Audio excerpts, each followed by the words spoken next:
Howdy folks, welcome to the Daily Coin. My name is Rory and today is Wednesday, October the 24th, 2018. And I have the very great honor of welcoming to the show a strategic advisor to a really great company called ICC International Cannabis. And I'm speaking of Lucas Birdsall. Lucas, welcome to the Daily Coin. Thanks, Rory. I appreciate your time. Well, I'm glad that you're here. And the company that you have or that you represent, I should say, is really an incredible. What they're doing is moving through the cannabis industry, kind of like a firestorm at this point, from what you were describing before we started. And I like the direction that you're headed. But I wanted to ask you about CBD, the cannabinoids, the more medicinal aspect, and I know you guys are involved with that. I personally am a big fan and daily user of CBD oil.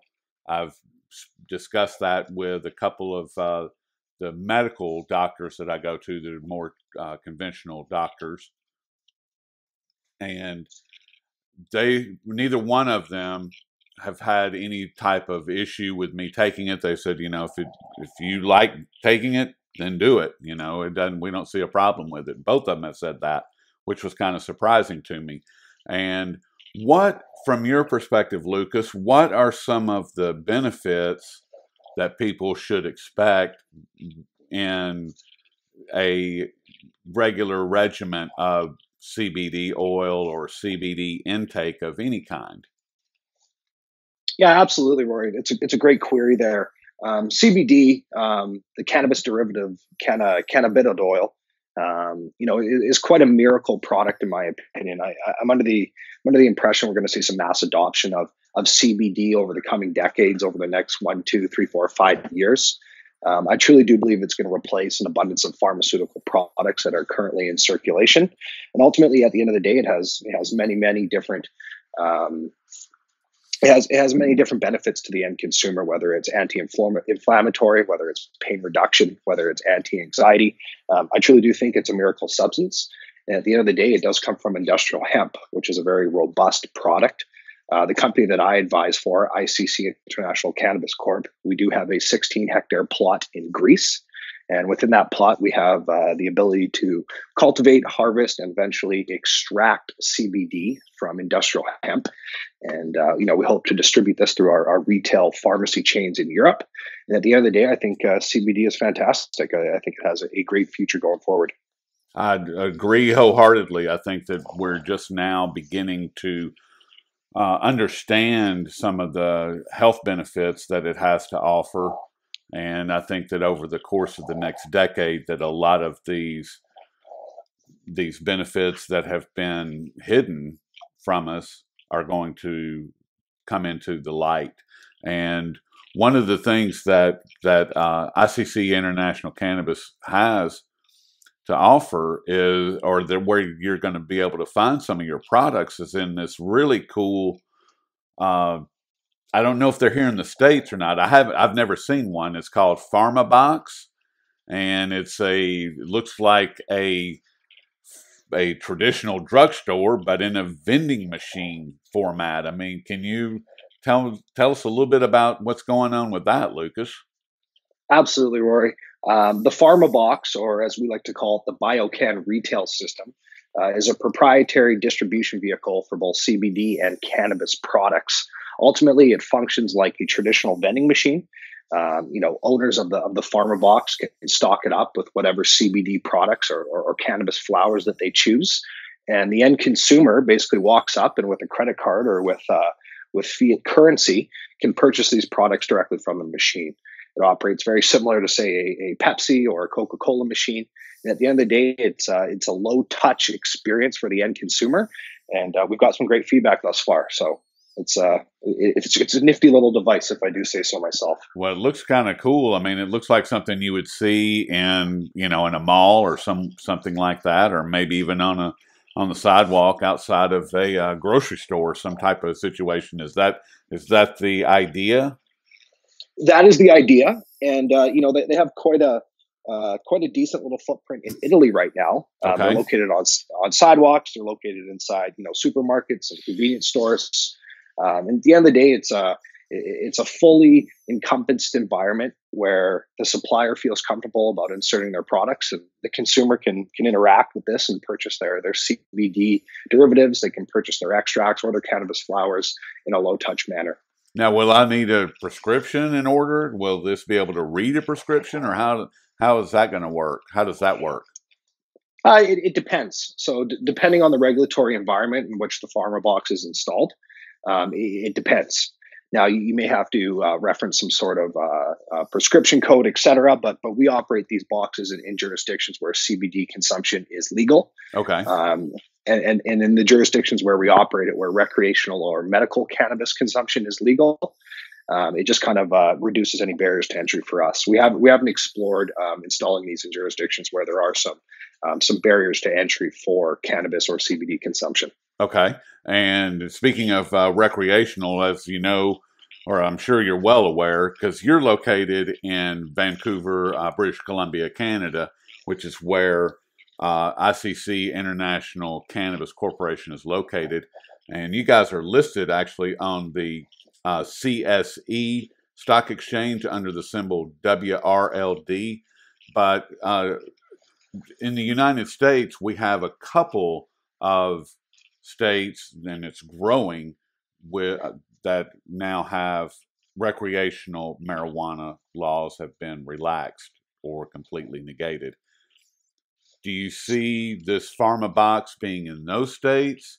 Do you see, or how do you see the recreational drug laws in the United States? How do you see that changing in this landscape here? Yeah, I mean, I guess I'll attack that question in a couple different parts. We do see the BioCann retail system, or the Pharmabox, being quite of good use in some states that have more acceptable or relaxed cannabis consumption laws, whether it's a California or an Oregon or a Washington state. But at the end of the day, I do see some consistency in regulation starting to develop across the United States of America. Up here in Canada, if you're looking to purchase a cannabis cultivation asset or a CBD extraction asset, you have to pay quite a premium, and that's just because we have consistency of federal regulation. Everyone's playing on the same playing field here. In the States, you're able to pick up cannabis assets for a discount, and I can attribute that to just the differences in regulations, the differences in sales excise taxes, et cetera. But at the end of the day, it is my view that in the next 5 to 7 years, I think we're going to see some federal adoption of medical cannabis consumption, as well as CBD consumption, and ultimately the move towards recreational consumption is just on the horizon, Rory. Yes, and I agree completely with that. You guys have you guys offer stock here in the United States on the over the counter market under the symbol KNHBF,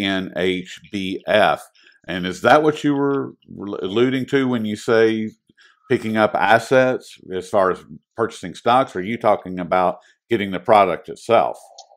I'm talking about the product itself, whether it's a greenhouse for cultivation, whether it's a dispensary chain to actually distribute this to the retail consumer, or whether it's a CBD extraction facility to actually process that industrial hemp and produce that miracle CBD products that we discussed earlier. Just due to the lack of consistency and regulation, you're seeing massive discounts south of the border. Just when you compare it to Canada. And you know what, Rory, ultimately, you're seeing even larger discounts on an international scale. And that's ultimately why we've tried to pursue this international footprint with ICC International Cannabis Corp. Yeah, now you guys are looking the world over. I mean, you mentioned Greece and I believe Italy. So that means that you guys are obviously in Europe. And are you looking at Africa and South America? And are you looking at any of the Eastern European nations, or what exactly is what's your vision for the next 5 years or so? Yeah, great question, Rory. It's probably best to start off with our mission and our mission and our vision. ICC International Cannabis Corp. It's our objective to become the world's first fully vertically integrated pure cannabis play. At the moment, we have 5 cannabis and CBD cultivation licenses. That's over 3 different continents and 5 different countries. And ultimately, we evaluate assets on a daily basis that come from all different continents. We're looking at assets in South America. We currently have a cannabis cultivation, export, import, and storage license in Colombia. We look at a variety of different European assets. And we truly think that Africa is going to be a big up-and-comer in the cannabis cultivation world. Now, is this strictly for growing, or do you guys see the retail market expanding into all of these countries as well?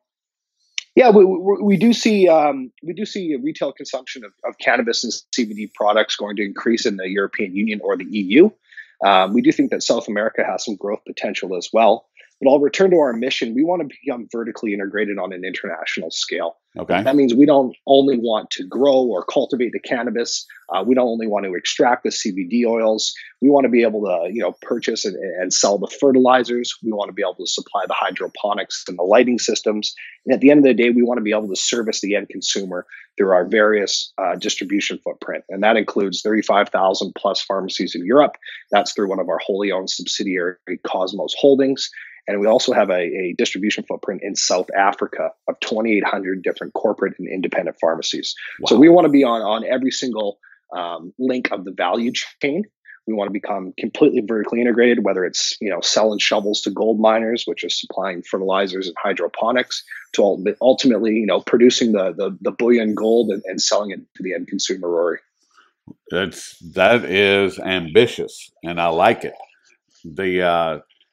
So as far as like myself, if I lived in a state where I could legally grow a couple of plants, then you would be able to sell me all the supplies from the soil to the seed to the growing systems for indoor, or to help me to get started outdoors. Is that right? That is correct. I mean, we're not exactly pursuing the United States of America at the moment. We're focused more on an international perspective. Okay. We have cannabis operating companies in Canada, but right now, just due to regulations and due to the inconsistencies of laws and sales taxes, et cetera, in the States, we're not exploring any opportunities right now. In the future, yes, but ultimately, we need to see the industry develop down south a little bit better. Okay. And speaking of Canada and the United States, know that Canada just legalized marijuana recreationally, medically, however you want to consume it, and that's border to border. And I read some articles about a year ago that were saying that there was going to be a huge gap between supply and demand, and that the demand was going to outstrip the supply by something like 10 times. And there were companies that were looking to the United States to grow for the Canadian market. How would something like that work, or is that even feasible because of the border? I mean, that seems like there would be something happening there, or am I wrong? No. I mean, you're not wrong, my friend. I mean, federal regulations prevent many Canadian citizens from traveling across the border with cannabis products. You're not allowed to. Right. It's a no-go. And when it actually comes to import-export, there are a few select chosen companies in Canada that have, in the last 2 weeks, announced that the DEA has permitted them to import some cannabis flower to the United States of America for research purposes.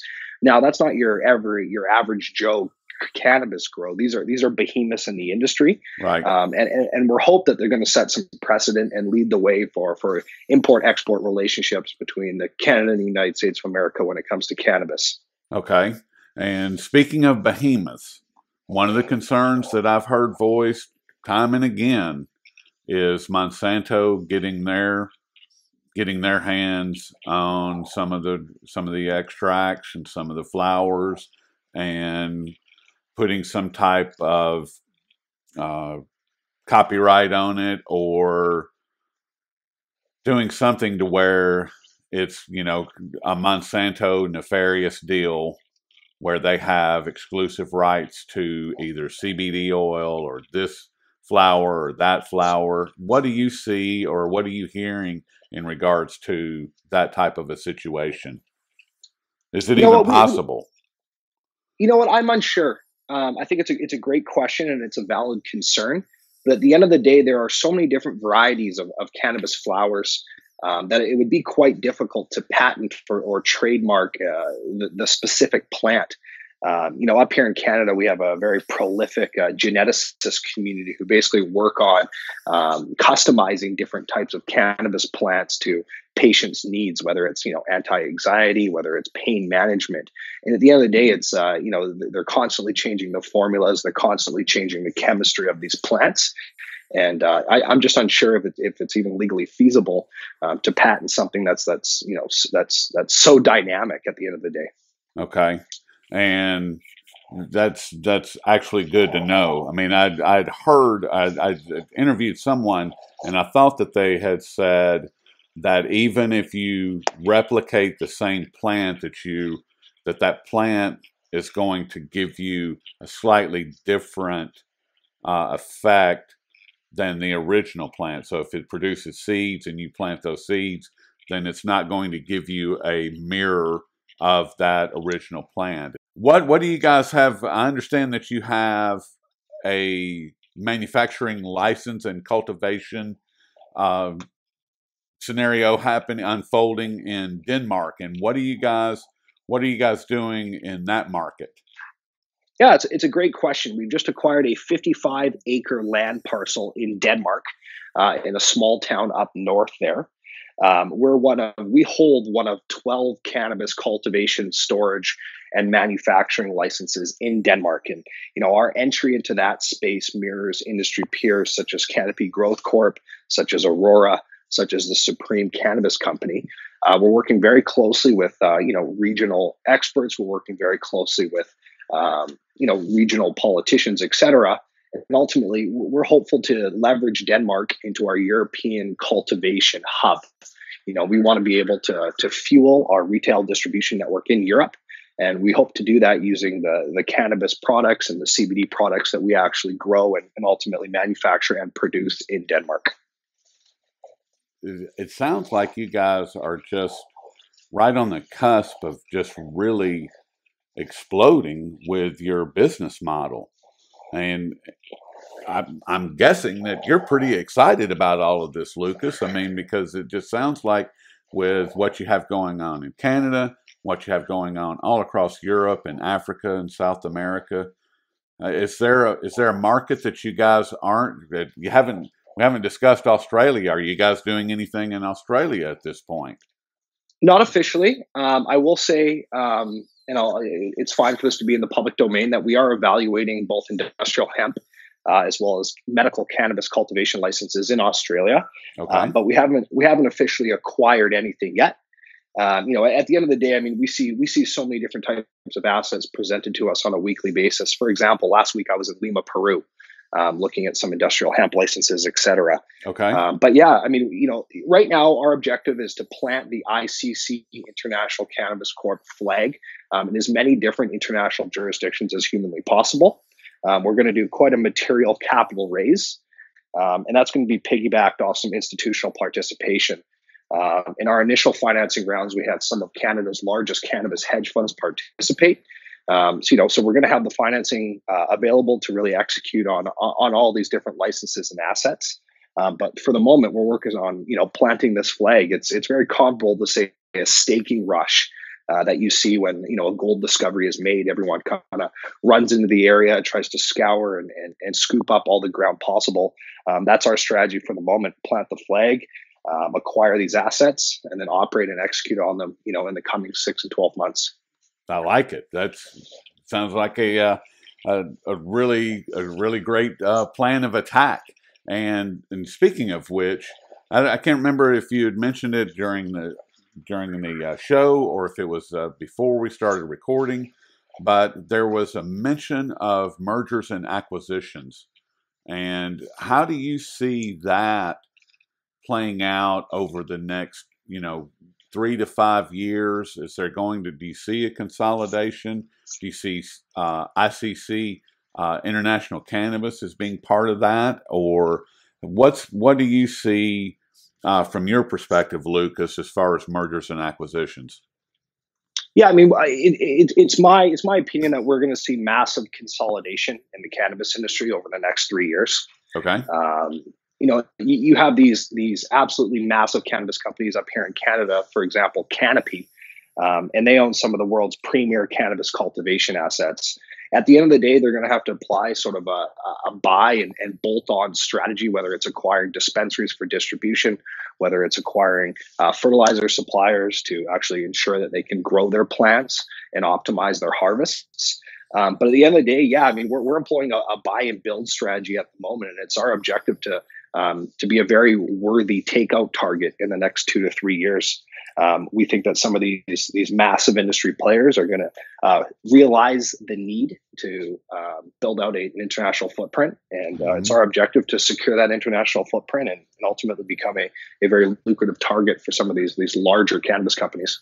From everything that you've described, I would say that you have already achieved that. I would think that some of these companies have to be looking at you already and going, well, these guys got it going on. They are moving in the direction that we want to be in. So, I mean, it just, the plan that you have laid out, Lucas, is unbelievable. And I would like to see more companies look at the industry in the same manner in which you are, because ultimately that's going to help me as a consumer. And I want all the help that I can get, because I need your support in order for me to be able to get the products that I need to better my health and to better protect my family, period. I mean, we need each other. So if you're not bringing something to market, then I can't get to it. And if you're not bringing it to market, then you can't impact the laws. And if the laws aren't impacted, then none of us have anything. So it all goes together. It sure does. And this is an industry in its infancy. A lot of different jurisdictions are writing the rules as they go along here. But at the end of the day, I mean, this may be a new industry, but fortunately for us, this is not our first rodeo, if you catch my drift. Yep. The founders of ICC International Cannabis Corp are two of Canada's largest cannabis entrepreneurs. They were founders of Canada's largest cannabis streaming deal, which acts as a fund, and they invest in a variety of different cannabis companies up here in Canada. So, we have the management, we have the founders' expertise, we have access to capital. We continue to expand our robust portfolio of cannabis assets. And at the end of the day, I think we have everything that is going to be required to succeed. It sounds like it. Like I said, I mean, the plan that you've laid out, it's very impressive, and I wish you nothing but success. And we have been speaking with Lucas Birdsall. He's a strategic advisor for ICC International Cannabis Corporation. And you can find him listed on the CSE in Canada under the symbol WRLD. You can find him here in the United States on the over-the-counter market on the OTC under the symbol KNHBF. And if you are in Europe, over on the Frankfurt exchange, you can find them listed under the symbol CA 451079110078, and that's a mouthful. Lucas, it's been a real pleasure speaking with you, and like I said, I wish you guys nothing but success, and I look forward to following up with you in a few months and find out where we stand. Hey, thanks, Roy. I really appreciate your time investment. And yeah, I look forward to checking in the next couple of months, and hopefully I can show you how we further developed our portfolio of cannabis assets here. Sounds great. And thank you for everything, and have a good morning. Likewise.